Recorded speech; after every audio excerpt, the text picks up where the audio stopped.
Hi everybody, happy Sunday. This is my little boy Ty, who's joining me tonight for laundry room confessions because he is not feeling his best and asked to snuggle, so you gotta do what you gotta do.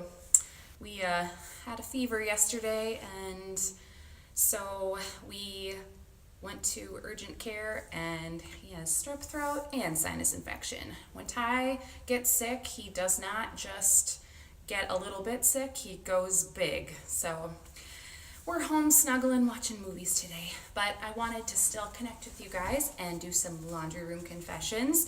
I had an awesome question come up this week about eating, and someone asked me what I do when I feel like I want to have ice cream, or if I really am craving a cookie, or if I want pizza.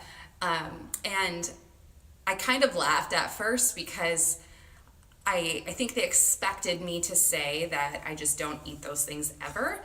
But my answer was, if I want to have pizza, then I eat pizza. I don't go buy the cauliflower crust and try to make it healthy. I whoop it up big time, and I will go out and find the best pizza that is my absolute favorite and indulge.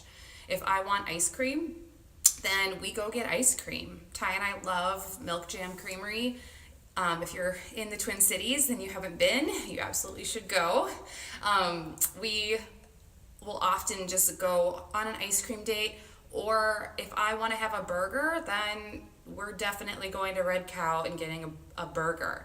And so I think the key here, and the thing that has made my weight loss journey successful, is that I've never deprived myself of anything. I have always left it out on the table that it's okay for me to eat whatever I want to eat.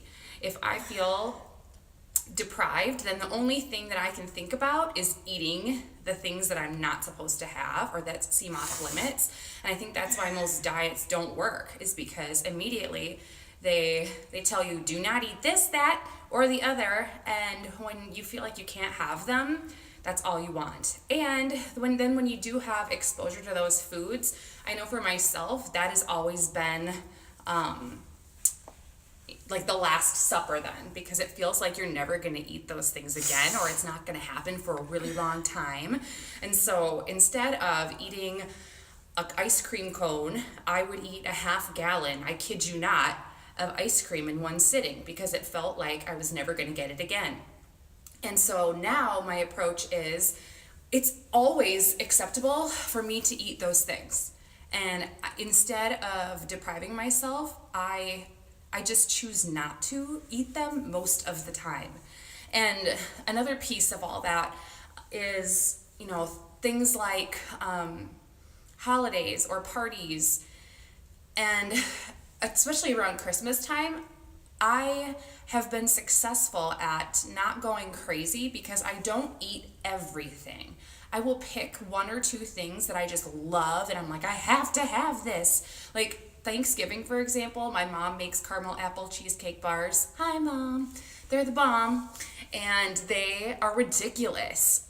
And so I absolutely am going to eat those every single year, but it doesn't mean that I need to eat crazy amounts of it. I don't need to eat an entire row of them, and by no means do I need to eat all 20 of the Christmas cookies that she puts out on a platter. I can pick one or two that I really like. For example, like those, I don't know what they're called, but it's peanut butter, and then you put a Hershey, or not a Hershey, a Kiss. Yeah, a Hershey Kiss. You put a Hershey Kiss on it. I don't know what they are, but they're ridiculous. And my mom makes really good sugar cookies, so like I'll splurge on one of those, but I'm like, do I really need this gingerbread man? No, I think gingerbread's gross. Or there's certain ones that I'm like, I don't need to have that. I can pick one, enjoy it, and be done. So the other part of that is that one of my main goals as a parent is to raise a healthy little boy who has a really good relationship with food and exercise. And in order to do that, I know that I need to lead by example. So that means eating well and exercising and getting him involved in those processes. But at the same time, there's a really fine line of being too hyper about everything has to be healthy, clean all the time. We have to work out every day. We can't skip, or we feel bad about ourselves. There's a really fine line there of teaching him that it's okay to go out and enjoy something that you like to eat sometimes. And since he's been really little, we've just made that effort to go on dates, and sometimes we eat delicious things that are not great for us, but we just talk about how it's okay to eat those things sometimes, but they're not great for our muscles, so we don't eat them all the time. So it's just this dance of not being too overly crazy about it, because I also don't want him to grow up and feel like he was deprived of all these things in life, and then when he gets exposed to them, he's going to binge eat them and feel like, oh my God, you've been holding out on me my whole life. I've never had XYZ before. And at some point, I'm not going to be solely responsible for what he eats. Right now, I'm kind of the boss, and I get to control a lot of his diet, but it's important for me to give him options too and give him some power there. So he knows that if he wants to have a snack, he'll say, Mom, what are my choices?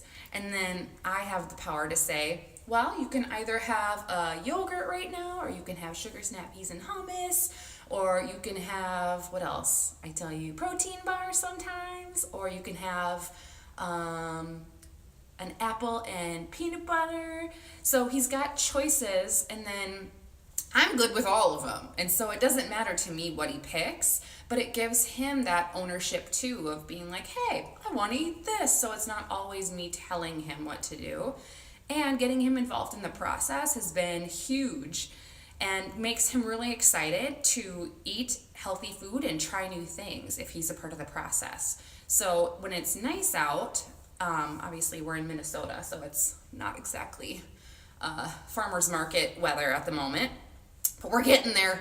But in the meantime, we'll go to the grocery store together, but farmer's markets are so fun to bring a bag and let him walk up and down the aisle and pick out a few new foods that he wants to try. And we'll take it home, we'll prep it together. A lot of times he can be a big part of the process. He can't use a knife and cut things necessarily, but he can do something, whether it's mixing or dumping ingredients, and he loves being involved and talks about it for days and tells everybody he knows and sees that he helped cook or prep dinner. And so getting him involved is not only an important life skill that he needs to learn, but has just really helped him to try new things and feel comfortable, around the grocery store, farmer's market, and he's learned a lot, and it's something that I obviously hold important in my life and want him to adopt also, whether that's meal prepping or having snacks that are measured out and ready to go so he can just grab and go all the time. So you guys, I think the important piece here is, in order to be successful, instead of depriving yourself from all wonderful things, let yourself have whatever it is that you're desiring every once in a while. If you want a burger, go eat a burger. Don't go get a nasty lean cuisine burger. Like, go out and whoop it up and then be done with it. And even throughout my weight loss journey, I was one time a week going out and eating something that I enjoyed. And then instead of saying, oh, I blew it, I ruined everything, I'm just gonna throw in the towel, I would turn around right away for the next meal. Not the next day, not wait till Monday, not wait till April 1st, but the next meal was healthy again. And I was able to lose 100 pounds doing that. So by no means does it mean that you can't ever eat anything that you enjoy, but you have to be consistent. And most of the time you need to be making those good choices along with moving your body. So that's all we have for today. We're gonna really go fold the rest of these towels and take a load off. Thanks for joining us, you guys. Do you want to say bye, Ty? Bye. Bye. The strep throat boy's feeling better. He's on the mend. All right, you guys. Have a great rest of your weekend, and I will talk to you soon. Stand up, buddy. Oh, you're so big. Can't lift you anymore. You're going to have to carry me soon.